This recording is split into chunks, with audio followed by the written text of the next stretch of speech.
Din il-ġimgħa pajjiżna rreġistra 14 il-mewta kawża tal-COVID-19, il-fatalitajiet sissa jammontaw għal kważi 80.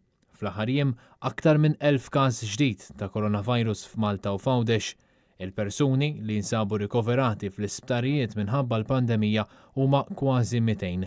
Numri allarmanti għal kulħadd, numri inkwetanti għall-esperti, iżda taħt kontroll għall-Prim Ministru. Żammejna fost oħrajn ukoll il-pandemija mill-aspett mediku taħt kontroll. Hekk saħaq il-Prim Ministru Robert Abela f'kollegament telefoniku fuq l-istazzjon tar-Radju Laburista f'intervista ta' ftit anqas minn 10 minuti. Robert Abela nfex f'attakk wara ieħor kontra l-Partit Nazzjonalista u kontra s-soċjetà ċivili.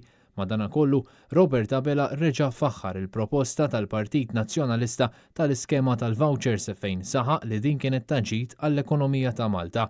Fid-dawl ta' allegazzjonijiet serji li qed joħorġu fil-konfront ta' membri u ex-membri ta' karigi għoljin fil-Gvern u fil-Partit Laburista, Robert Abela għamel dan l-appell. Nemmen f'governanza tajba, ħadd mhu perfett, però hemm linji li ma jinqabżux. U minkejja li baqa' ma ebda azzjoni fil-konfront ta' dawn l-allegazzjonijiet serji, minkejja li fl-ebda ħin ma ċaħat li dawn ġraw, Robert Abela qal li jixtieq politika trasparenti.